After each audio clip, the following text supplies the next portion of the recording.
To order at 7 p.m. Thank you.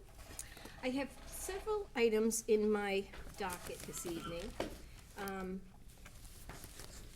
And I've invited Acting Superintendent of Water and Superintendent of Wastewater, same man wearing two hats, Mr. Paul Kennedy, to join us this evening. What I'd like to do, because I have so many motions that are to appropriate and transfer funding, so I'm going to read each one individually and ask Mr. Kennedy to speak on them while he's standing with us. Is that all right with all of you? Mm-hmm. Good. Paul, would you like to come up to the podium? Thank you very much. Kate, I'll be your third member. Okay, thank you, President Cook. So the first motion that I have before me is I entertain a motion to approve the mayor's request to appropriate $232,050.50 from the Water Enterprise Fund retained earnings to the Water Enterprise Fund water meters to continue with the Water Department's ongoing water meter replacement program for fiscal year 2016. I understand that these funds will be used to purchase approximately 1,100 water meters, 50 straight meter connections, 50 bent meter connections, and 2,200 washers. Once the meters have been installed, it will be determined how many meters were used at homes that are connected to sewer, and the Wastewater Enterprise Fund will reimburse the Water Enterprise Fund for 50% of the cost for those meters and miscellaneous items. Do I have a second? Second. Oh, thank you. I have to second. You have to say. Hi, Paul, thanks for joining us. So I just explained what this funding was for. Does anyone have any questions for Mr. Kennedy? I Perfect. can think of one. Okay. So we do this every year, and we must be getting somewhere towards a completion schedule. About how much of our properties in Attleboro have relatively new meters? I believe we got about 3,900 more that need to be installed. Wow, so we got 3 more years at least. It's a good program. There have been several cases where you've installed a new meter and someone has gotten a big bill. And your meters have been named the papal water meters because they're never wrong. And it's quite a surprise to some people when a new water meter is installed and suddenly they get a bigger bill because the water meter is actually reading the water that they're using. And it's fair and just and full because it's an accurate water meter replacing one that was failing. Right. How long, what is like the oldest water meter that you've found replacing? The oldest one that we've replaced, Yeah, I think there may have been some of them out there that may be around 30 years old. that's remarkable. You know, as they age, they get inaccurate. Like you say, a new meter is gonna be pretty accurate, you know? I mean, there's a little paddle wheel in there and that will not move unless there's water running through it. As a matter of fact, I got a call today from a homeowner and he was asking about a new meter that he had installed. And he wanted to know why he got a bill for like $1,400 for water and sewer. And I asked him, I said, did you, do you have a leak in your house? He says, no, I don't have a leak. I says, well, sometimes you can have a leak. I says, the toilet, he said, my toilets don't leak. I said, well, sometimes the toilets leak and you can have a silent leak, okay? So, and it's happened to me. What happens is in the back of the toilet where the tank meets the bowl, there's a flapper valve in there. And if that's leaking, you can't hear it. So what we suggest to the residents is that they take some food coloring, and they put it in the back of the tank to color the water blue or red or whatever, and then to let it sit there for a half hour, maybe even a couple of hours. Then go back and look inside the bowl to see if the color's in the bowl. And if it is, then you got a leak. And that can account for a lot of water in a year's time, you know, or 3 months' time, you know? So, What a neat little I'm glad I asked the there. question. I still gotta look into that. Going home crying. That's just a fun science experiment as far as I'm concerned. Sorry, I forgot to turn this off. No worries. So, while we're on that subject, and I don't wanna vary from this issue, but that, case that you just described is, one of the reasons why I think it would be pleasant for the water department to move toward a more frequent billing schedule. And, I'm a hearty supporter of that, because if I had a leak, I'd like to know in the next billing cycle, rather than waiting an entire quarter where all that water's wasted. And I think that it would be better on my budget if I knew what my water bill was on a monthly basis rather than a quarterly basis. Yes. And that completes my comments. It's interesting. Council Pareca. Thank you. Just as a quick follow-up to Councilor Conti's question, so what, with these meters, so we know how old the oldest one you replaced, what is the life expectancy for these particular meters? We'd like Do to you- install them like over a 10-year cycle. Okay. That hasn't been done necessarily in the past, but that's what we'd like to look towards, a 10-year cycle. So this has the potential to just, we're gonna finish up the city and then start all over again? Yeah. Okay. These meters, they're remote readers, so they got a little antenna on them, basically. And our meter readers can ride by the street, and it automatically downloads into their computers. Excellent, thank you. Thank you, Kate. Thank you. Anyone else? Thank you, Paul. You're welcome. Next motion is I entertain a motion to approve the mayor's request to transfer $60 from account Water Enterprise Fund Special Licenses to the Water Enterprise Fund bills from previous to pay previous year bill to reimburse an employee for his hoisting license renewal. Second. Thank you. This kind of speaks to itself, this motion. Does anybody have any questions, comments? Okay, but what's a hoisting license, just so I, A hoisting license is required by people that work for the city that run backhoes, front-end loaders, a crane of some sort. A hoisting license required for that piece of equipment. thank you. Welcome. Thank you. Ms. Hall, Council Hall? Yes. I didn't take a vote on the first motion, so all those in favor? Aye, Aye. Opposed? Motion passes. Second motion, all those in favor? aye. Aye. Thank you. Opposed? Motion passes. Thirdly, I entertain a motion to approve the mayor's request to appropriate $7,547.66 from account Water Enterprise Fund retained earnings to fund 3320 PWSB connection to be used to fund the needed three-phase power that will be provided by National Grid and is needed for the proposed temporary and permanent water interconnection with the Pawtucket Water Supply Board. Second. Second. So Paul, the mayor was here last week. He popped in Yes. and he briefly discussed how we were going to connect with Pawtucket and the reasons why that. But if you wanted to elaborate a little bit more on, Sure. thank you.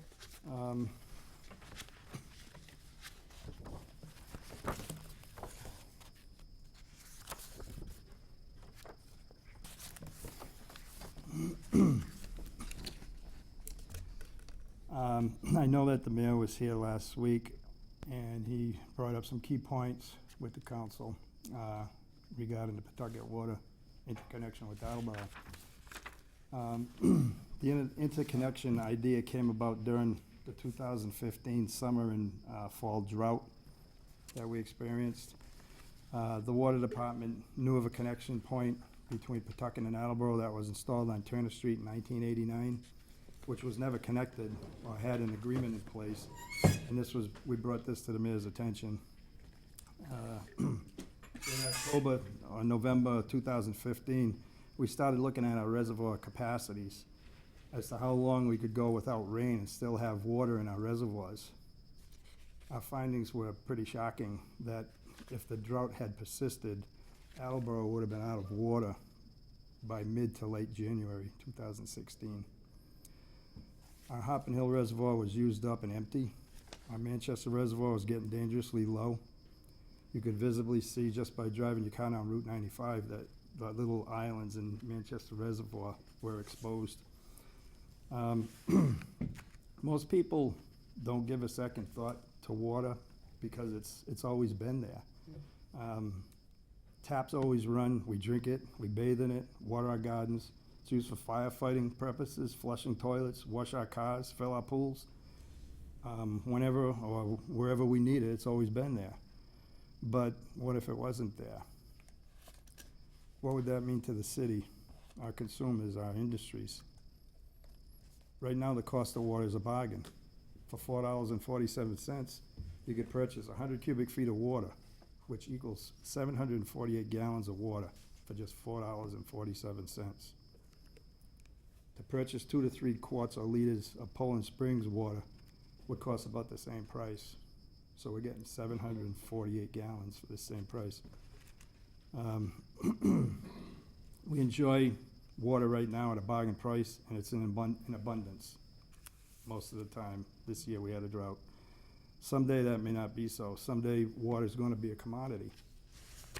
It will no doubt be very costly and definitely not in abundance as it is today.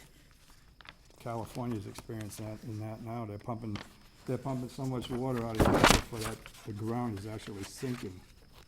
They're gonna have to do something over there, probably go to some kind of desalinization plant and use ocean water and convert that to drinking water. The drought situation we're facing was real. We needed to take action. We needed a backup plan. So what if it didn't rain? What would we do? That's when Pawtucket was contacted and a meeting was scheduled. Pawtucket was more than willing to sell Attleboro water pretty much as we wanted.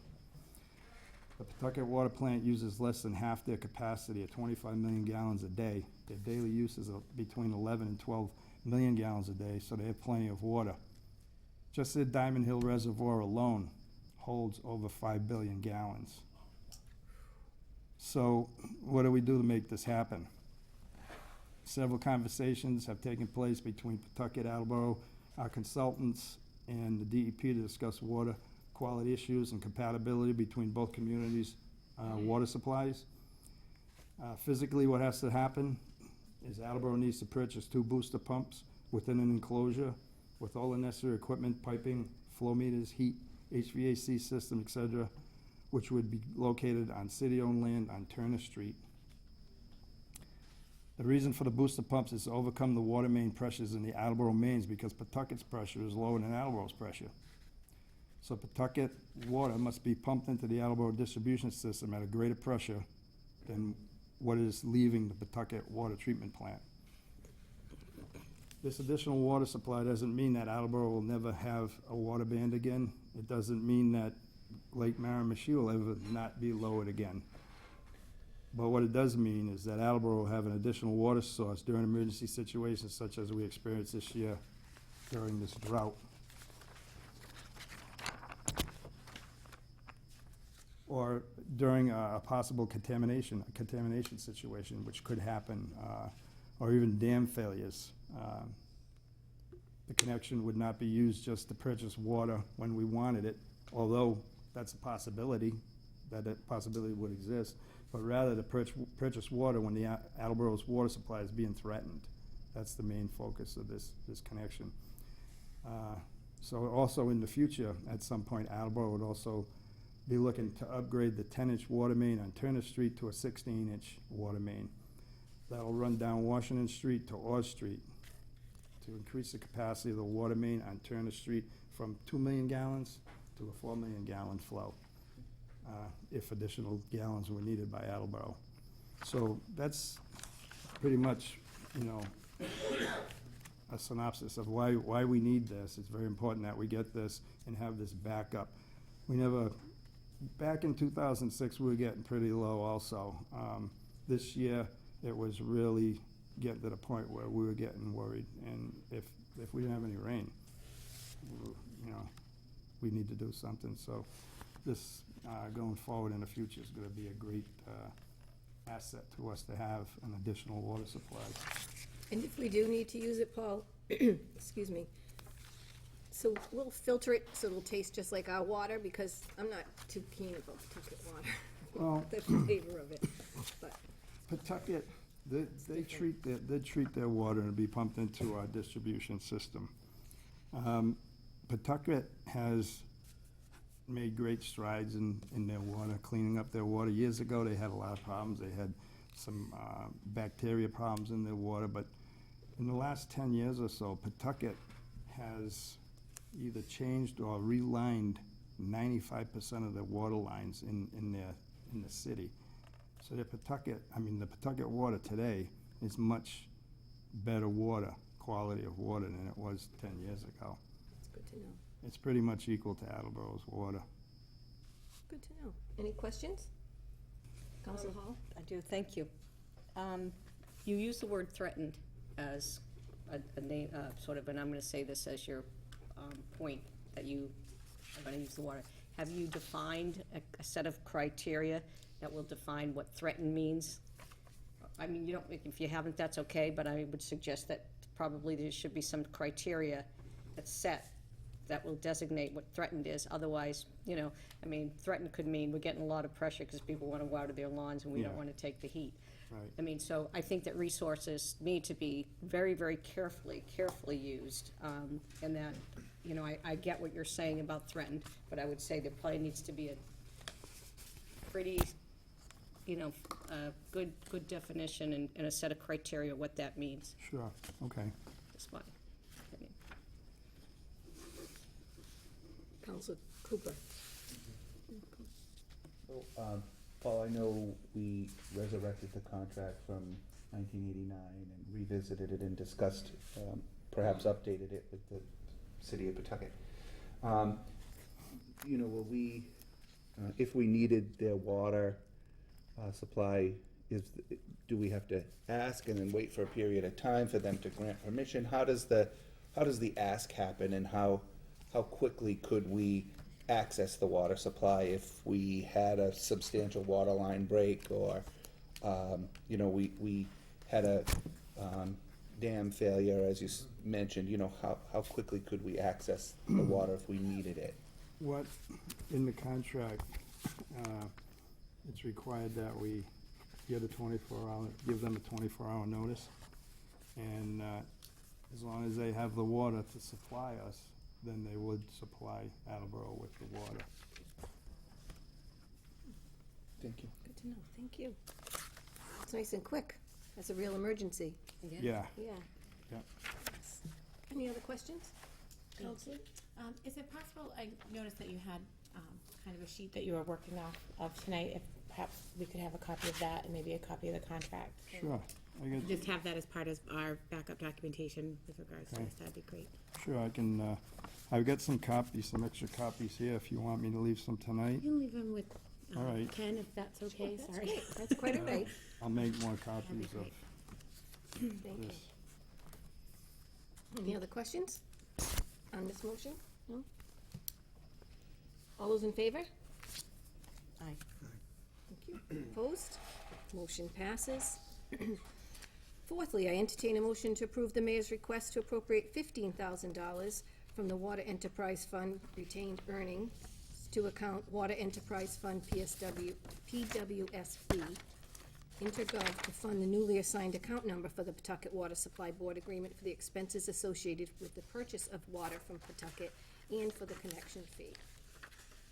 Wait a second? Second? Thank you. This goes hand in hand with what we were just discussing. Any questions? Any comments? All those in favor? Aye. Aye. Opposed? Motion passes. Next, I entertain a motion to approve the mayor's request to appropriate $8,000 from account wastewater enterprise fund retained earnings to account wastewater enterprise fund professional services to rehabilitate the above-ground 2,000-gallon diesel tank located at the wastewater treatment plant sludge landfill. Have a second? Second. Paul? The, We're on again. this tank, it's a Convault tank, it's an above-ground tank. When we build the new sludge landfill, we're gonna have a 4,000-gallon diesel tank over there with a dispenser. But for the cost to rehabilitate the tank that's across the street for $8,000, to replace that tank, I believe we looked at it, it would be about $50,000. I believe I have that in my memo. Yes. The extra capacity is gonna just be, you know, it would be a good thing for us, because about 4 or 5 years ago, when we had the flooding and there was power outages, our emergency generator ran all the time, and it ran our plant. It was very dependable, but the bad part about our generator is the tank only holds a couple of thousand gallons. It's underneath the unit. So we're getting low, and we were scrambling to find out where we were gonna get diesel fuel for this to keep it running, because if that goes down, our plant stops. So the mayor called a company, a local company in Attleboro, and they were able to deliver us some fuel. So by having this extra fuel on site, we have a 4,000-gallon tank to fuel our vehicles for the landfill. Not only can we fuel our vehicles with that, but we can use that same diesel to fuel our generator. We have a portable tank on one of our trucks that we can pump it out and transfer it right into our generator, so we'd have 4,000 extra gallons on site, plus another 2,000 across the street after this tank was rehabilitated. So it would be, you know, very worthwhile for us to do. Thank you. Any questions? Counselor Hall. It's just me and I'm a little confused. So correct me if I'm wrong, so there's gonna be a new tank that can hold 4,000, and you want this rehab sort of as a backup that will still carry the 2,000, is that Yes. correct? Thank you. Any other questions? All those in favor? Aye. Opposed? Motion passes. Thank you. I entertain a motion to approve the mayor's request to appropriate $48,000 from account wastewater enterprise fund retained earnings to account wastewater pumps motors to purchase a Goodwin diesel dry prime emergency bypass pump. Second. Thank you. I have no idea what a Goodwin diesel dry prime emergency bypass pump does, It's what it does. It's a trash pump. What we can do with that, it'll pump up to 2 million gallons a day. So what we can do with it, we can bypass flow from one sewer line to another. If there was some kind of blockage or a broken line, we can bring this pump to the site.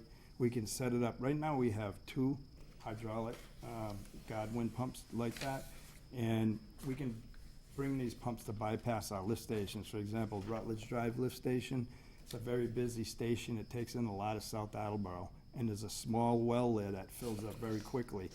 And if those pumps don't come on, it's gonna back up into the sewer system. So we have these 2 other pumps on standby for emergencies that we can actually drop that pump into the well where the wastewater's coming in. And we recently, in the last 3 or 4 years, put in a standpipe. We actually cut into the discharge pipe and then put a standpipe up to the top of the ground, because it's a force main. And the nearest connection, or the nearest manhole after that force main is a continuous pipe underground. The manhole that it discharges into is about a quarter of a mile away. So you can't run hoses over the ground. So what we did was, we cut into that pipe, we put a standpipe in there, and now we can take that bypass pump, and we can just run the hoses from here to that wall, turn the pump on, and start pumping from that wet well right into the force main and pump it up. So we can keep running with these bypass pumps. This bypass pump that we're talking about here, you could actually go to a sewer line and drop it in, open the manhole, drop it in, and pump right into another one. One example was when we had that major failure on Grant Street. we had, that was a $140,000 job that Walsh did for us. There was a fiberglass section, a metering manhole down there that started to crumble, and it was breaking. So we had to do something really quick. So Walsh had a bypass pump like that. So he was able to bypass from a 42-inch sewer main, the biggest pipe in the city, into the 30-inch, which was 10 feet away, and keep up with that flow. We put a plug in the pipe, the flow stops there, and it just chugs along, and as the level comes up, it self-prime, and it just pumps, and it works beautiful. So, you know, something like that would just be another thing that would add to our, you know, I guess our artillery that we have in wastewater to combat storms and floods and hurricanes, you know? And backups. Yuck.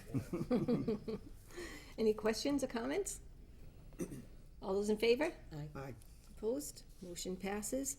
I entertain a motion to approve the mayor's request to appropriate $22,300 from account wastewater enterprise fund retained earnings to account wastewater enterprise fund professional services to perform various upgrades, adjustments, network audit examining, and recommendations for improvements for the SCADA system. Second? Second. Thank you. That's our computer that, that runs all our equipment in the plant. We've got a main computer. We have one at water and we have one at wastewater. And we can run equipment from there. We can change equipment, we can change valves, we can change air rates, we can, you know, everything's run by the computer system. The treatment plant, that SCADA system was new back in 2008. We need to do some upgrading to it, and it also needs to be evaluated to see what we're gonna need going forward. So that's what that money was for. How often do you have to do an upgrade to your computers? I mean, because everybody has to upgrade Yeah. quite often. Curious. It's been 8 years since that's been in there, you know? And, you know, technology changes, pots wear out, it just doesn't function, it doesn't pick up the way it should. It once was more responsive before. That band is maybe smaller now, where it doesn't pick up as quickly. It would be more efficient, and it would just, you know, run the plant better and make sure that everything's running and supposed to be, you know, anything that you turn on or turn it off is actually gonna happen. I'm gonna make it a point to come down. I haven't been down into the wastewater treatment plant in, it's gotta be a good 15 years, or water, so I do have to come down and take a look. It's Okay. been a long time, Yeah, because I know things sure. have changed quite a bit. We'll give you a tour. Been lucky, yeah. Yeah, just don't take me too far in. Oh, Counselor Conti? I can't believe it's been 8 years since we put the SCADA system in. Wow. So, when we hired the contractor to do that, he pulled out all of the analog equipment, all the analog dials, put in digital equipment, digital dials, digital sensors, digital transponders, and new programmable logic controls, and a whole new network, and a whole new control room. Right. Is this $22,300 for software to improve the operations, or is it also for some of the hardware? It's the hardware, it's to upgrade the hardware, and also to evaluate the system going forward to see what it's gonna need in the future. So part of this is a design, preventative maintenance design for the future. Right, yep. About how much of the 22 is that? I'm not sure how it's broken down. So is this like a maintenance, I'm sorry that I didn't get the backup material for this. Is this like a maintenance agreement that would be ongoing? No, it's we were gonna hire CDM, our consultant, CDM Smith, to come in and upgrade the firmware with their people. They originally put the, you know, the software, and they worked on that SCADA system. They designed it. So bringing them back, they're very aware and familiar with what we have. And the money this money would go towards, like I said, upgrading the firmware and also giving us a report, evaluating our system to see what we're gonna need in the, going into the future. They're gonna give us a report saying, we found this, this, and this, therefore, we suggest that you repair these, upgrade these items, and this is what it's gonna cost. So, at some point, I'll be back here with that report, saying that this is what they found, and this is what they suggest we need. Thank you, Madam Chair. Thank you. Counselor Cooper? Thank you. You're Ms. welcome. Jackson, it's important to note, Rick, that this is the wastewater is 8 years. Water is much newer. Yep. So just so that we're all clear, the wastewater skater is 8 years old, but the water is newer. Thank you for that. I got them confused. Thank you, Counselor Cooper. I was gonna say, what was 8 years ago? Yeah, no, yeah, I saw that, and I heard that in your voice when you said thanks. Well, Mr. Kennedy, thank you, oops, excuse me, sorry, I've got one missed it. question. Counselor Hall. Thank you. When you have the, in the contract with this, when you had this, Skater. information, this material, this software, and all the hardware with it put in, was there any term in the contract where that they would come in and do upgrades and check? So was there any professional support for a period of time to go with this new equipment that you put in the original contract? I'm not sure. I have to look that up and get back to you on that. Yeah, what I'm getting at is that, has anybody come in within the 8 years from this company as part of the contract to do any kind of maintenance or visual or We anything? did have them come back once, and they did some work on it. It was a separate contract that they came in. It was, how much money Yeah, it which- was. We don't have a preventative maintenance per se on the skater system. Or any, did they push out to you any upgrades, where, you know, routine upgrades to you that they feel that you should have on a regular basis? What I'm trying to get at is anybody like from the company itself monitoring it all in a proactive way, as opposed to us saying, oh, it's been 8 years and we should probably Well- go up and do this. Over time, we can see that the system needs work. It doesn't respond the way it used to. You know, the historical data, there may be a problem with the historical data that's being put into the computer. The screen, for example, the screens, the visuals on the screens darken, and sometimes it will completely lose the numbers, the digital numbers on the screen. Like if we're setting our waste-in rates, for example, we'll go in there and we'll be maybe halfway through setting our pumps, and all of a sudden, the screen goes black, right?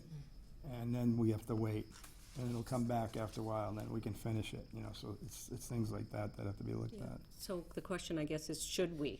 Is that something that we could possibly do? Would that be beneficial to you if there was some sort of contract that we had ongoing, that you could have somebody come in on a regular basis? We could look into a PM program on the SCADA system. Sure. It could be valuable. Counselor Reynolds. So, to just go along with what Julie, Counselor Hall was saying, Paul, I guess I would feel the same way, that it would be important to know that when we first put that in 2008, I think it was 2008. Water. The water, yeah, 2008. And we know now No, that the other one, wastewater, I'm sorry. wastewater, and the other one That went one- in, I think, in 2011. You know, should we be waiting 8 years, or is it something that the company that put it in would suggest that every 4 years, this is the update, every 2 years, whatever? I mean, are we missing that and waiting until we have to do it, or are there interims that we should be doing it? If everything were great, and you could, is what I'm saying. I don't think it would be a bad idea to have a PM program going on. Yeah, okay, have that's somebody good. For come in. both, actually, For both, for wastewater and water water. and wastewater. Yeah, okay, Um, good. You know, it's time, we get 8 years out of it. We had one small upgrade since then, but I guess we were fortunate in 8 years that we just had It's this like come up having the now. leak in the back of your toilet and not knowing. I mean, it really kind of comes to that on a bigger level. Yeah. And if you're proactive and you're looking, you might find it. So, you know, I think that's a really good idea, and we should consider That's one thinking big of putting the toilet. money there. That's one big It's a lot of And yes, it is. Right. Actually, Yeah, it it really would be is. great to be proactive and then not chasing things, Yeah. chasing them down, yeah. Great, thanks, Paul. Welcome. Thank you. Well, thank you very much for being with us this evening. You're welcome. Do you have anything else you'd like to share with us? Any concerns? No, I don't think so. Well, thanks. Now, tomorrow, that could change. Could be different. And we'll be seeing you soon with capital improvements, I'm sure. Yes, Everybody has so many doing a tour. urgent yeah. projects that need to Go be on done. list for that. Yeah. Thank you very much for being here tonight, Paul. Appreciate your time. So that motion is still on the floor. All those in favor? Aye. Second? Who's second? You already had a second. I did do the second. Thank you. So I'm gonna call the public, Committee on Public Works. We're gonna adjourn at 7:35. Thank you all very much. Did you vote on this? Vote to adjourn? Can you vote on this? I'm voting to adjourn my meeting to be. Thank you very much. We are adjourned at 7:35 still. Thank you. Point.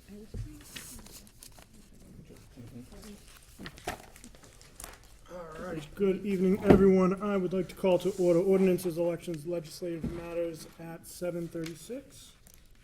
I have one motion to bring out tonight from the docket of February 16th, 2016. I entertain a motion to amend section 15-1.3 staff of the revised ordinances of the city of Attleboro by deleting the section in its entirety and replacing it as follows.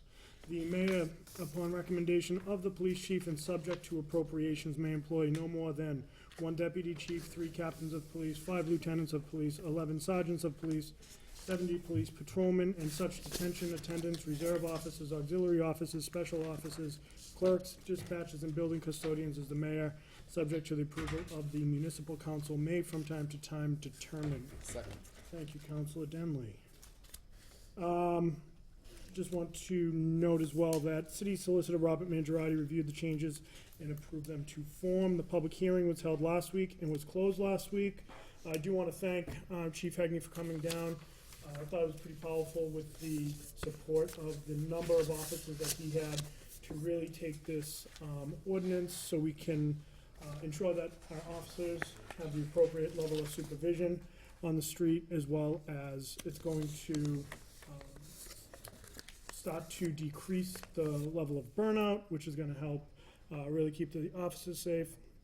It's also gonna cut down on the overtime. Just a couple points that I wanna, because I know not everyone has the backup material. Couple things that I think are pretty eye-opening is it's important that uniform patrol staffing levels haven't changed since 1975. So we're looking at 40 years.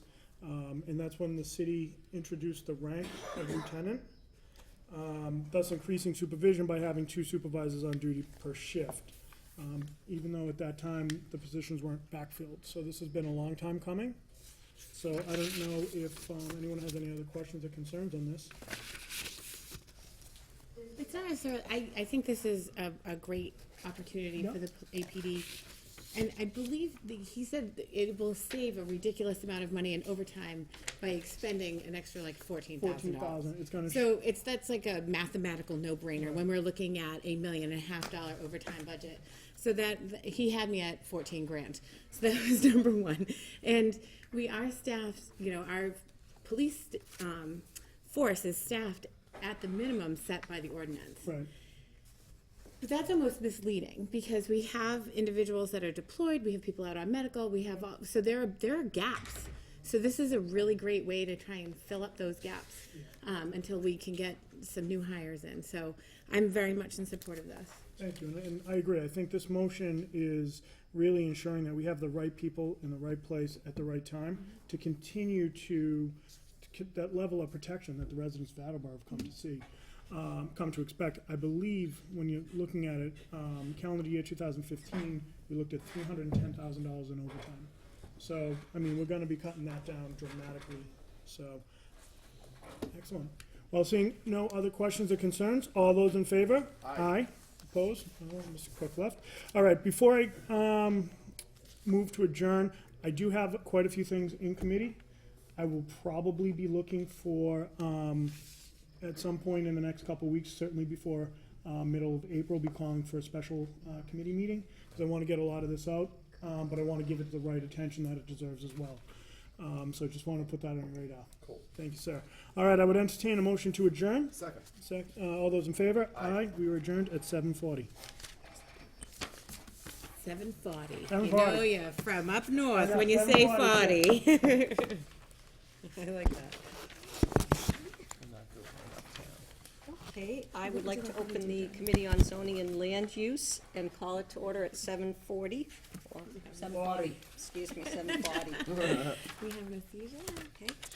And we do have three counselors here, myself, Counselor Jackson, and Counselor Cooper, who will be voting on my motion. I have a motion from the docket of March 1st, 2016. I entertain a motion to approve the mayor's request to authorize the city to accept a grant of easement from Verizon New England Incorporated, Massachusetts Electrical Company, that has been approved as to form by City Solicitor Robert Mangiarotti.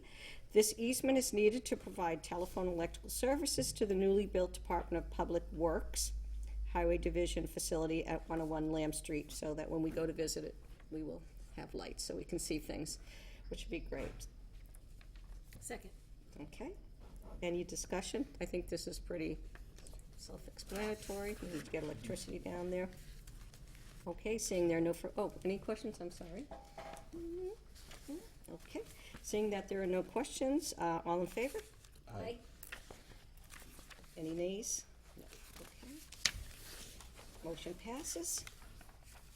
That's my final motion that I have, but I do want to make a note that there is a outstanding rezoning petition relative to 144, 146, 150, 152, and 156 Pleasant Street. Assessors plat number 52, lots 51, 51A, 52, 53, and 54, to change the current zoning of the property from single residence B to general business. And there was a joint public hearing with the planning board that was held and closed on February 16th, 2016. One of the things I just wanted to mention is when it did arrive with the planning board, it was discovered that there was a problem with the wording, really just the wording in the petition that itself. So the city solicitor is in contact with the petitioner's attorney, and I am just waiting to hear something back on how we'll proceed. And that's all I have on that. If there's any questions. Okay, standing by on that one. So this concludes the business of the Zoning and Land Use Committee. I'd like to make a motion to adjourn the meeting at 7:42. Second. Thank you. And, let's see, all in favor? Aye. Okay, so that motion passes, and the meeting of the Zoning and Land Use Committee is adjourned at 7:42 PM. Thank you.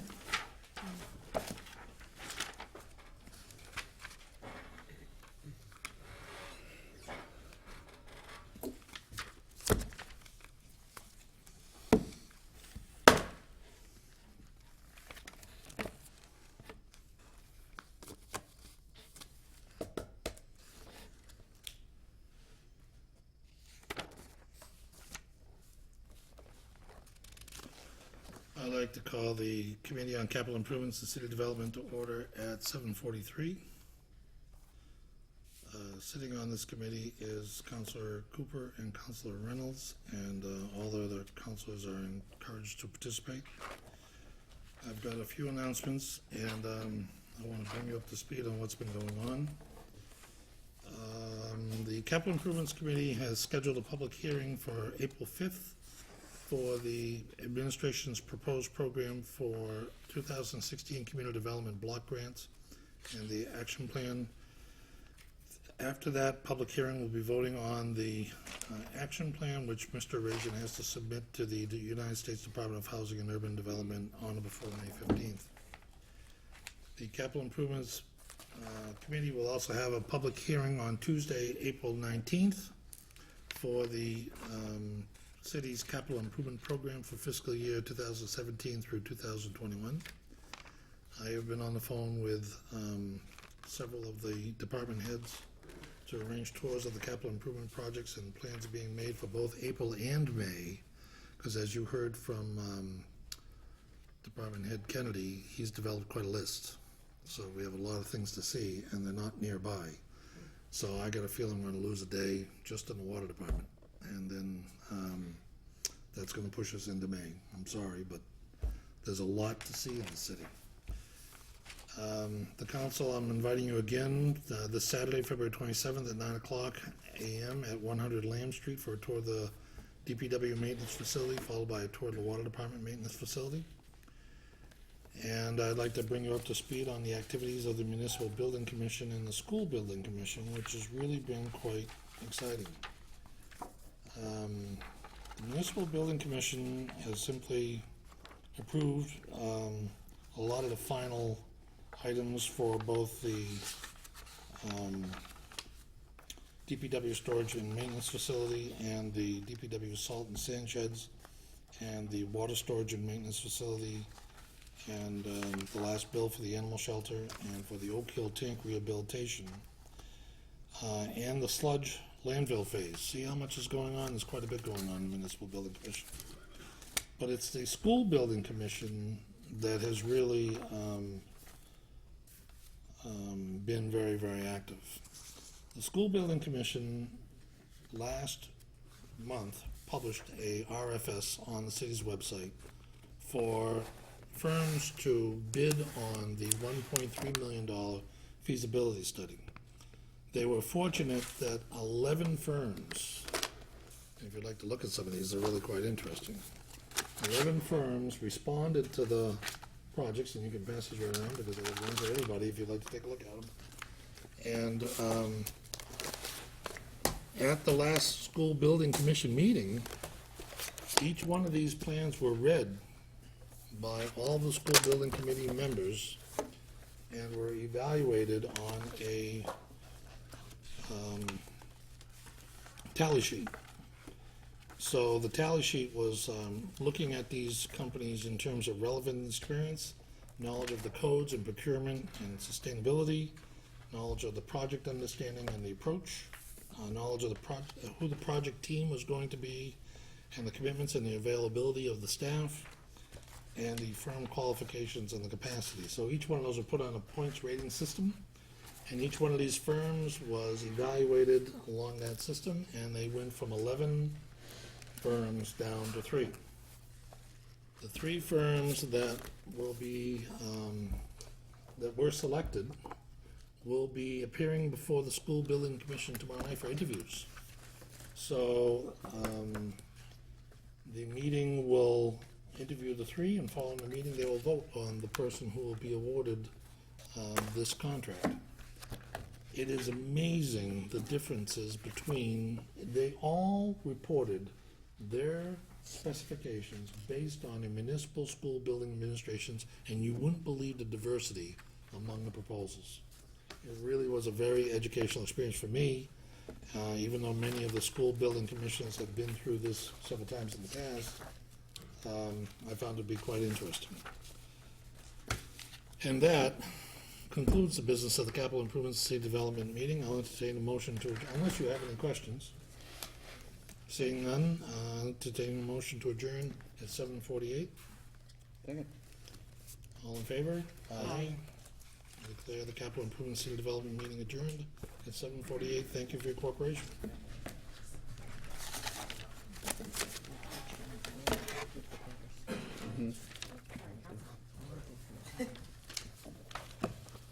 Did you need your giant rubber bands back? Miss, Put it in Mrs. Frank's. Parika, will you pass? Keep those just in case. Thank you.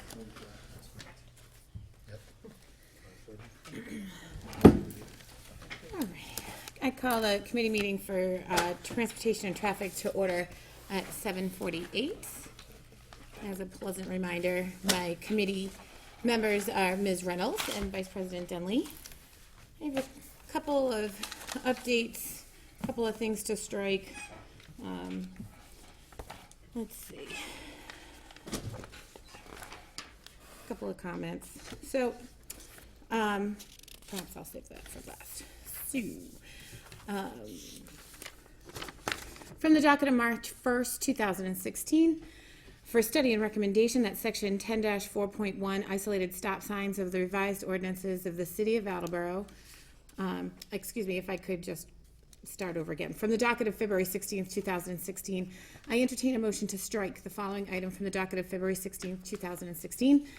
For study and recommendation that section 10-4.11, isolated stop signs of the revised ordinances of the city of Attleboro, is hereby amended by inserting the following in alphabetical order. Southeast drivers on Camp Street at Arnold. Second. Thank you, Mr. President, Vice President Denley.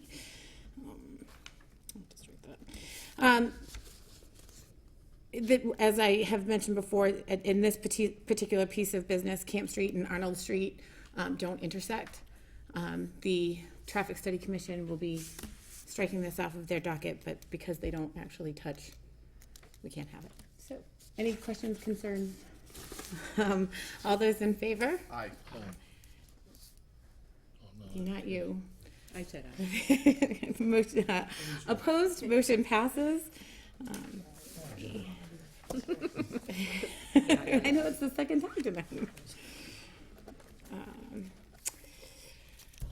From the docket of March 1st, 2016, for study and recommendation that section 10-4.11, isolated stop signs of the revised ordinances of the city of Attleboro, is hereby amended by inserting the following in alphabetical order.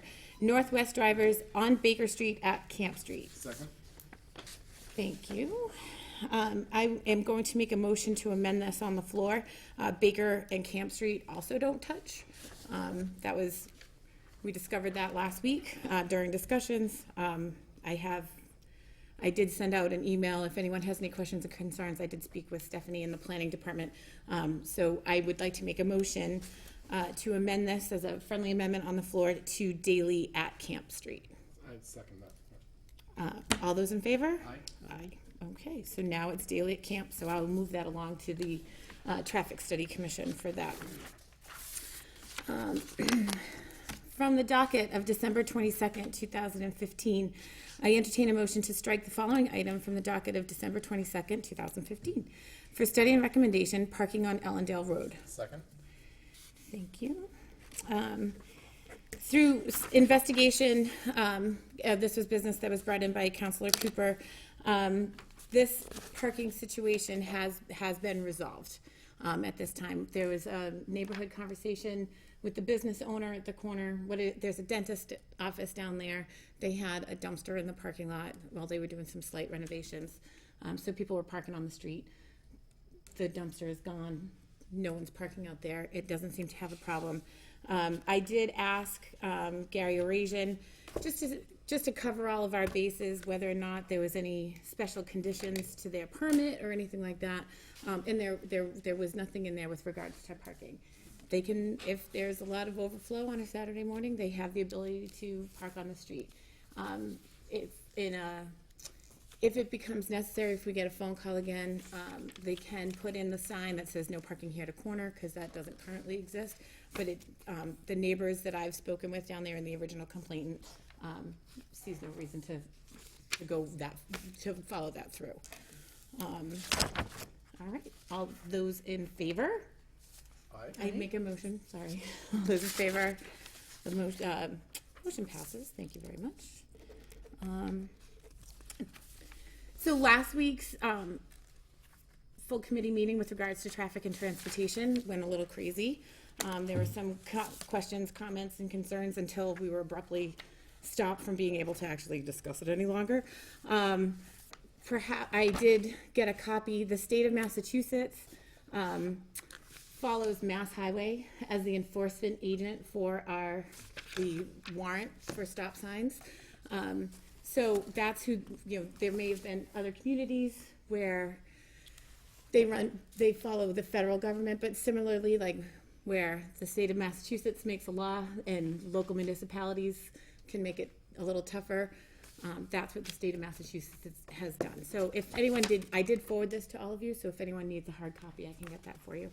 There was also some discussion with regards to the cost of how much a stop sign is. So I sent an email to Lance and asked him, Superintendent Hill, to see what it costs. How much is it? We have our own sign making machine here in the city. So for materials, it's $115. We can talk about labor costs or anything like that, but the installers of our stop signs, whether they're filling in potholes or pushing a broom or doing anything, it's the same no matter what, every day. So it's $115 for the installation of a stop sign. And I just wanted to just make clear, I am not a proponent, nobody is a proponent of putting stop signs all over the place, and we still have to meet a warrant. There has to be traffic counts, there has to be a very specific reason. The March 8th, just as a point of clarification, I have invited the police chief to come in. He is the enforcing officer for all traffic complaints and concerns in the city. So if you have any questions or concerns, feel free to email him to Ken. We'll get him over to the chief so that he's prepared for that. I will ask to be the first committee that evening so that we can have him come in and get out of here as quickly as he can. Again, this is something that I'm working very hard to have a full and comprehensive understanding with. I'm working well with the Traffic Study Commission. It's their intent to create not speed bumps all over the city, but to make good and appropriate choices on whether it's a stop sign, whether it's a yield sign, whether we need to put chevrons in and a dangerous curve. All of that kind of business comes into the Traffic Study Commission, and it's important for us to listen to what their recommendations are. Anyone have any? Yes, Councilor Conti. So would that include the elimination of existing stop signs? I don't believe so. Most of the stop signs that have been installed in the city have either been approved by this municipal council or have been inserted as a precautionary measure at the discretion of the police chief, which is well within his purview to do so. I don't have the expectation that anywhere in the city will be removing signs, because if the warrant was met, then it should be there. Thank you. Yes, President Cook. No, before you wrap up your business or close, Sure. I just had one question for you. but Sure. If you're still dealing with the stop signs, I'll wait. No, until our please, business. please. I just want clarification on what's going on your first two motions. Your first motion was to strike the Baker at Camp Street? And the first motion, I started to read that and then corrected myself. Right, and I So was confused. we struck Camp at Arnold, because Okay, Camp hold and on. Arnold Street do not Okay, so that's when intersect. you voted to strike, okay. Yeah, the second and then I one- made a friendly amendment to amend Baker at Camp Street to Daly at Camp Street. Okay, so hold on a second. So, at this point, that's still before the Traffic Study Commission. Well, I didn't actually even pass it on to them because it wasn't accurate until we made the correction. At this point, you're not ready to do anything else with No, that? there's not a Traffic Study Commission meeting until Okay. March 9th, I believe. It's the Wednesday. Yeah, so it's the Wednesday after. It is an open meeting. If you have questions, would like to come in, sit and have a conversation with them about how they're making their recommendations, you're more than welcome to come. Okay, so you were striking two, and the other one you're just doing an internal whatever. Correct. Right, so next week you will not be voting on the amended one? No. Right, okay. Just I wanna won't make be sure voting on, Daily at Baker. I will not be voting on that That's until. right, I just wanna make sure, that's what I thought. No, until I get a recommendation from Yeah, the Traffic Study Absolutely, Commission. got it, thank you. I just wanna make sure I had it right. All right, any other questions? My committee members, everyone's cool? All right, I make a motion to adjourn. Second. All those in favor? Aye. Aye. Motion, we are adjourned at 7:58. Thank you. As a friendly reminder, the Committee on Licenses is canceled. And City I- property, I- Yeah, okay. I'm gonna do my business from my seat here. So, I'd like to call to order the Committee on City Property and Claims at 7:58. And just a reminder this year that my members of the committee are Councilor Conti and Councilwoman Parika. Parika. Like paprika. I know, I hear some, it goes back and forth, so I just want to check. So, from the docket of March 1st, I have 6 motions. From the docket of March 1st, 2016, I entertain a motion to approve the mayor's request to declare the following fire department item as surplus for trade-in or resale value and available for disposition. The year is 1984, a GMC brush truck. The VIN number is 1GDM7D2EXEV523187. It has 12,000 miles on it. The condition of it is good. Second. Any comments, questions, concerns? Okay, that motion passes. Oh, all in favor? Aye. Okay, against? Any against? Okay, that motion passes. I entertain a motion to approve the mayor's request to declare the following fire department item as surplus and available for disposition. It is a 1991 Pierce ladder truck. The VIN number is 4P1CA01G7MA000171, and the condition is poor. Second, Any comments, concerns, questions? we have our new ladder truck, so. We do have a new ladder truck, but I believe there was an accident with that one, but we'll find out soon enough, I'm sure. Okay, so with that said, Training. all those in favor? Aye. Any opposed? Okay, that motion passes. I entertain a motion to approve the mayor's request to declare the following water department items as surplus and available for disposition. 200 water meters, the condition is used. 20 hydrants, their condition is damaged. That includes associated parts and piping to the hydrants as well. 1 plow frame and pump, Fisher brand, it's in poor condition. And 1 HP printer, the model number is CP1518NI. Condition is poor on that. There's an additional number to it, S/N hyphen CNCC9530G5. That Second. goes along with the HP printer. Can I have a second? Second. Thank you. Any comments, concerns? Okay, all those in favor? Aye. Any opposed? Okay, that motion passes. From the docket of February 16th, 2016, in accordance with Section 1-12 of the revised ordinance of the City of Attleboro, I entertain a motion to accept the mayor's request to accept the donation of the following items. A Nikon Black Cool Pick S700 digital camera with a value of $186 from an anonymous donor to Thatcher Elementary School. 2 cases of paper for Thatcher Elementary and 2 cases of paper for Hyman Fine from an anonymous donor. From the Willett PTO, 2 HP Chromebooks with a value of $213.81 per Chromebook for a total of $427.62, with a total value of $89. 2 iPads to the kindergarten with a value of $384 per iPad. And that comes to $768 for a total value. 4 protective cases with a total value of $89.96, and an additional 4 screen protectors with a total value of $51.96.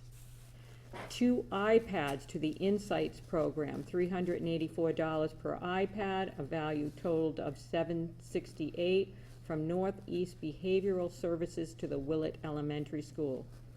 1 iPad, screen protector, protective cover, total value $419.48 from an anonymous donor for Kimberly Gattoni's grade 1 class at Willett. 1 HP Chromebook valued at $213.81 from an anonymous donor for Ashley Champlin's grade 4 class at Willett. From Allegra Graphics to the Career and Technical Education Graphics Communication Program at Attleboro High School, 54-inch roll of white vinyl, assorted Vanson inks, 5-gallon roller wash, and other press chemicals, 3 cases of letterhead boxes, 1 4x8 wide format mounting table with a total value of $2,000. Second. Any concerns, questions? So we're always grateful that parents or anonymous donors are sending stuff to the schools. I'm particularly grateful that with the kindergarten ones, that they had the protective cases and the and the screen protectors. So because those can always add up too. So it's great to have the iPad, but then they don't want them to use it because they could drop it and break it. And so we're always happy that parents are out there and being so generous. Yeah, I think it's always nice when people have an opportunity to donate and they actually take the time to Counselor Delizio. Thank you. If I could build on that, especially grateful for the one going to the fourth grade class, as that's my son's class. I just wish the protective cover was on that one. Yeah. Does anyone know my Perhaps you could son's? make a donation. Perhaps. Perhaps. Okay, thank you. Do I have all approval? Yes. Any negative? Okay, that motion passes.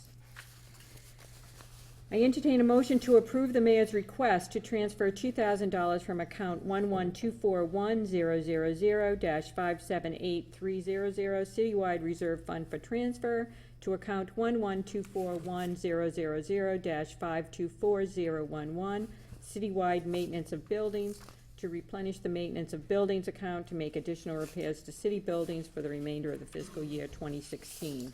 Second. Okay, do I have any comments, concerns? Okay. Do I have yeas? Yays. Any nays? Thank you, that motion passes. In accordance with section 1-12 of the revised ordinance of the city of Attleboro, I entertain a motion to accept the donation of an oil painting of Attleboro City Hall from former treasurer Ethel Sandbatch, I threw that in, with a value of $500 as a gift to the city of Attleboro. Second. The only comment I'd like to make on that is that I thought it was really nice of her to donate it because it was in her office all these years, and it was done by a local artist. Some of you might know him, Steve Boyle. And, you know, I thought it was really nice because it's a great painting that he did of that, and it seems like it's more appropriate to stay here in City Hall than for her to take it with her. And he gave it to her as a gift, so I thought it was pretty nice. He did not give it to her as a gift. She purchased it at the Attleboro Art Museum. No. in- There was another one, no, there was a second one. And I called her to make sure if that was one she purchased. But no, he gave that one. There was another one in her office of Hebronville, I believe it was. And that is one that she purchased at the Attleboro Arts Museum. But I did call her and asked her distinctly, and that was a gift, but she thought it was much better for it to be then re-gifted here. Yep, I checked, but thank you.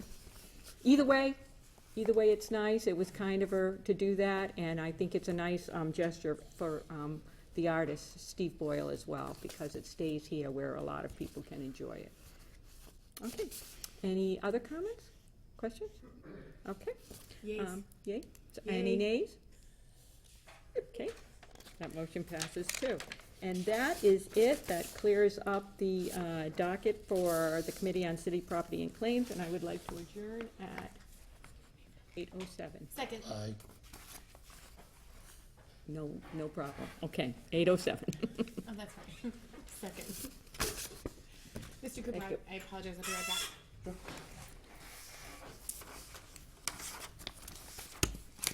I'm sorry. Call Personnel and Human Services to order at 8:07. So I'm gonna start from the bottom and work my way up. From the docket of March 1st, I entertain a motion to approve the mayor's request to appropriate $165,000 from account 1000-359000 undesignated fund balance free cash general government to account 1543100-577010 Veterans Benefits, Veterans Aid, and additional funding for Veterans Aid. It's important to note that under Mass General Law, Chapter 115, certified expenditures made by the city under the statute are reimbursed by the Commonwealth at a rate of 75%. Thank you. Am I your third? Yes, sir. Because Council Blair is the third, so, and Council Cook is not here. We all received the memo from the Veterans Agent, and a couple of things I would like to point out in that memo is the need for additional funding is a direct result of the department receiving an unforeseeable increase of new applications for financial aid at an average of 6 per month since the beginning of the fiscal year, and only having the ability to reduce this number by an average of 1 applicant per month. During the month of January 2016, the department processed 190 requests for reimbursement for 105 unique applicants. as compared to 110 requests for 78 unique applicants during January of 2015. Any other questions, comments, problems? Hearing none, all in favor? Aye. Aye. Thank you, motion passes. Thank you. The,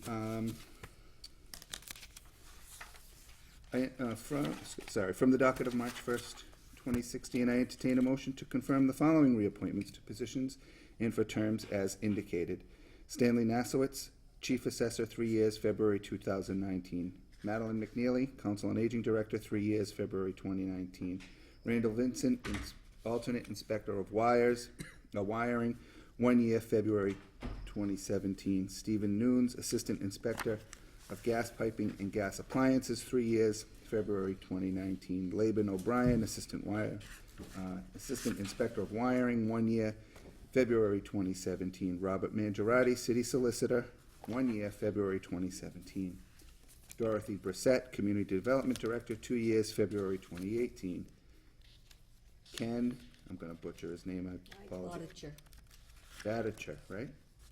Bodicher. Good enough. Director of Veteran Services, Veteran Agent, Veterans Burial Agent, 1 year, February 2017. Scott LaChance, Forest Warden, 1 year, February 2017. Dr. Christopher Quinn, Health Officer, 1 year, February 2017. Kyle Hegney, Lockup Keeper, 1 year, February 2017. Douglas Semple, Mechanical Inspector, 3 years, February 2019. Catherine Rigo, Parking Administrator, 1 year, February 2017. Second. Thank you. These are reappointments that we go through as required. Councilor Conti had asked me to, or made a request that we spread this over a different time period. I haven't talked to the mayor about that yet, but I will before the Personnel and Human Service, before the Personnel Board meeting on Thursday at 5:30. I will hopefully catch the mayor and have an opportunity to ask him that, to do that. But right now, it is what it is. Any questions? Yes, sir. This kind of applies to personnel. If I recall correctly, usually when we renominate Linda or Ken and Deb, we also renominate Jim Castro. I know he's not coming back, but could you figure out, or do you know if we're gonna? So I was gonna ask that when we got to Deb and Jim, and who the replacement is for Jim, because we're coming into budget season. Have we identified that person? So Frank might have, but I don't want to go there right now. Okay, cool. So all those in favor? Aye. Thank you, motion passes.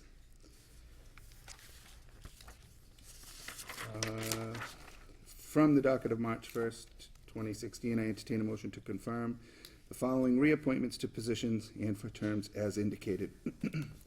Bertha Young and Melissa Riley to the Conservation Commission for a term of 3 years, expires February 2019. Terrence McCrossin, Tony Viveris, Walter Chicoine, Constable, term of 1 year, February 2017. Marion Aspinall, Council on Aging, 4 years, February 2020. Linda Thomas Legay, Council on Human Rights, 3 years, February 2019.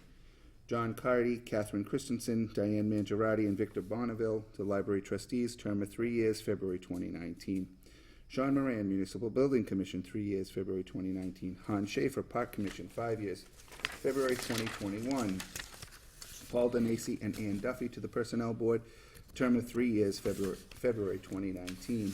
Jason Giddle to the Planning Board for a term of 5 years, February 2021.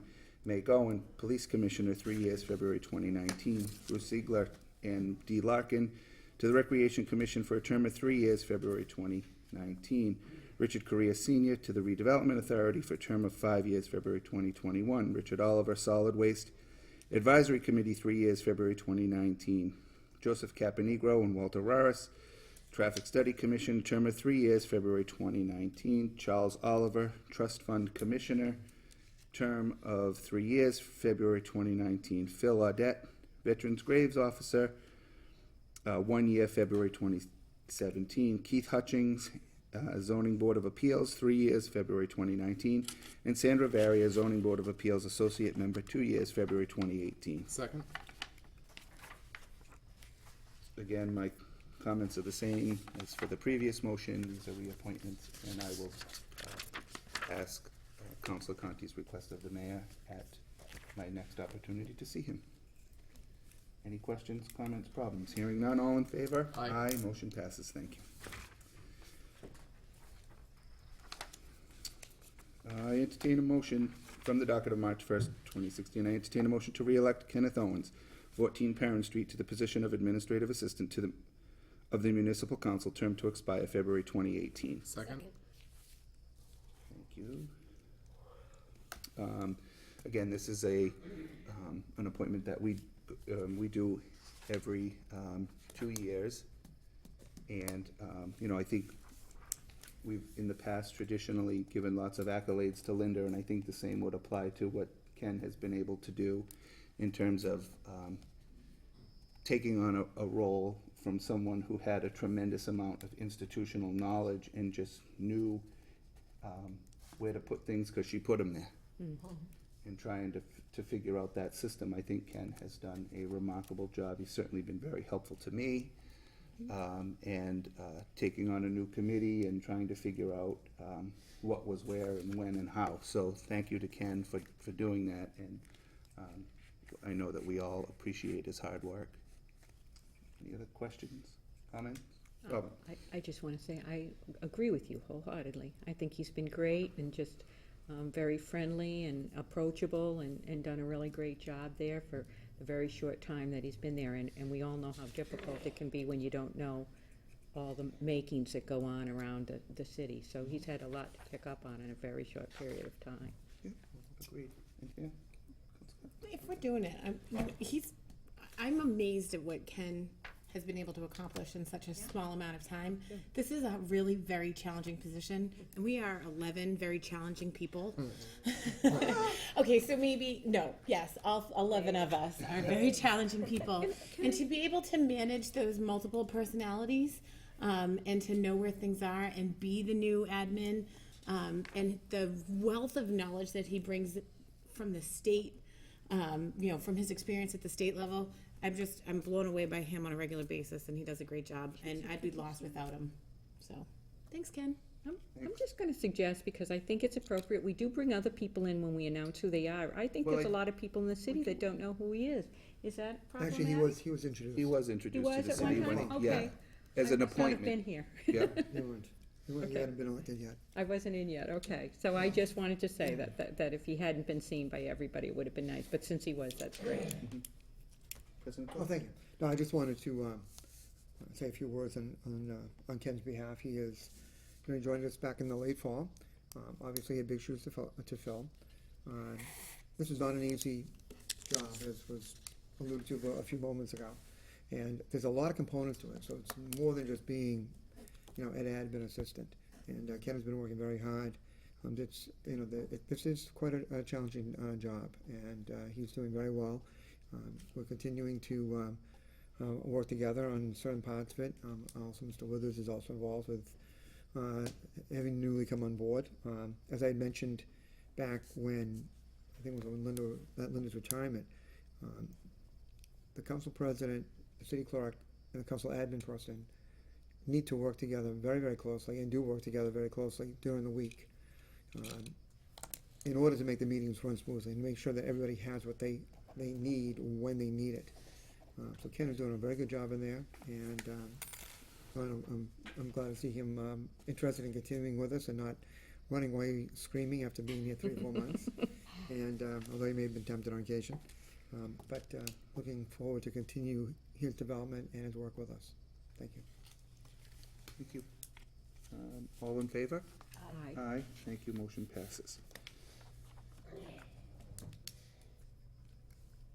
I entertain a motion to re-elect Deborah Gould, 386 South Washington Street, North Attleboro, Mass., to the position of City Auditor, term to expire February 2018. Second. Thank you. We all know Deb and have worked with her on many levels, on many projects over many years, and appreciate all of her hard work and her informing us of when things aren't right, or we need to take a second look or a third look or a fifth look at something. She's always willing to do that and find a way to say the same things 10 times so that you get what she's trying to tell you. So we appreciate all that, and Thank you to Deb. Any other questions? Frank? I don't have any questions, just a comment. Deb is an incredibly valuable member of city government. For those of you who have not yet worked with her or haven't had the opportunity, she's a wealth of knowledge. Her door is always open. She's one of the people in the city that I touch base with many times during the course of the week on average. But, you know, we talk about the checks and balances in government structure. She's a very good example of that. Hard-working person, knows her stuff inside and out and backwards and sideways and so forth. And is a very valuable asset, not only to the council, but also to the city in terms of providing information that we need and being that balance that we sometimes need when we hear conflicting information from multiple sources, perhaps on an issue that we're dealing with. So she is incredibly valuable person, and it's really with pleasure to see her reappointment coming down. Thank you. Thank you. Any other questions, comments, problems? Hearing none, all in favor? Aye. Thank you, motion passes. Yep, Mr. Chairman, Yes, sir. would you like me to answer the question that Mr. Yes, I was gonna Okay, ask you that now. I know, all right, because I want to step out. and, well, did them backwards so that you Right. could do that. Appreciate that. You know, if you could comment on what the plan is for a financial advisor to the council in the absence of Mr. Castro, I think that Thank would. you. Yeah, as you all know, for those of you who are recently joining the council, for a number of years, we had Jim Castro as the financial analyst. That was appointed by the council, was beneficial in terms of providing guidance, especially during the budget time, in terms of evaluating and looking at some of the material that department heads were presenting. When we have the sessions with the various department heads, he's also been there when we've been working on developing the budget message and making final decisions on the budget. He had decided last spring that he did not want to be reappointed, and that became official. He was still in that position till the end of the year. Currently, what is going on is I actually have begun the process. I'd like to go into a lot of details at this point because of some of the nature of it, but just in terms of finding a replacement, I anticipate that will be something that we will be coming forth, you know, before we get into the budget time, so we'll know who that person is and what the roles will be. But I can't give out any names at this point. But it's something I am working on and I've had some meetings about at this point. Okay? Yeah. So I will be keeping you informed about the process of that. I think that would be good, because we're Okay. coming into that time of the year. If we're trying to be. Um, For a moment. Sure, just the record should reflect that Council President Cook is leaving the council chambers, and I just want to, will abstain from the vote. And Councilor Conti, in 2014, you did the same thing, so I want to make sure that the conflict that existed in 2014 doesn't exist for you today. What's the subject of your motion? Sturdy Memorial Hospital, and the appointments of Frank and. I need to leave the chambers. Okay. So, from the docket of March 1st, 2016, I entertain a motion to confirm the appointments of Mayor Kevin J. Dumas and Council President Frank Cook as representatives of the city on the Sturdy Memorial Hospital Board of Managers, subject to the confirmation of the mayor, term to expire December 2017. Second. Thank you. So, we got a letter from Dr. Auerbach in support of both Council President and the mayor being appointed to the Board of Managers for Sturdy Memorial Hospital. And I went back and I was 2 years off. I apologize for my inability to remember 102 years ago.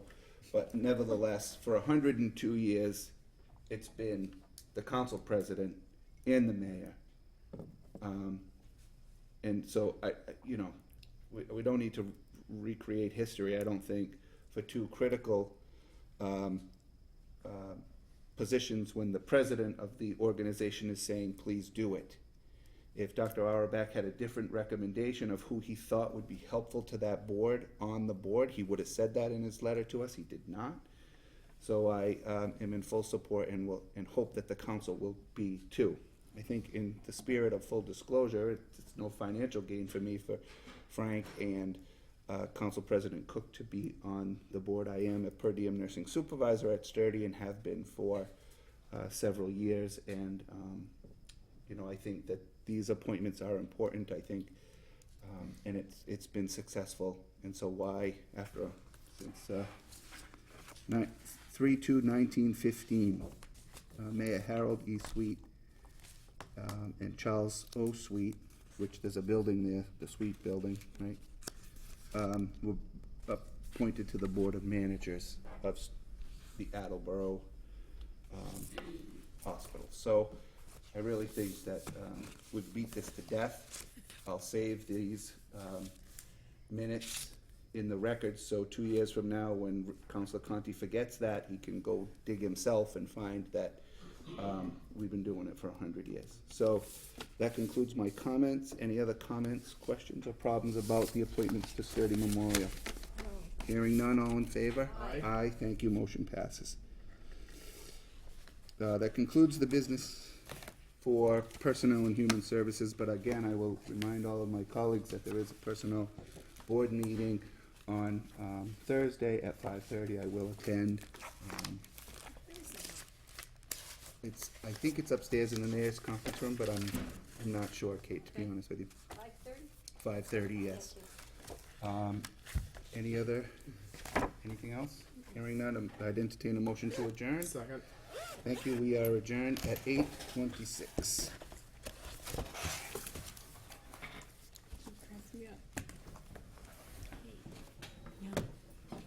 It's a night. That's a wrap? That's a wrap, Rem. All right.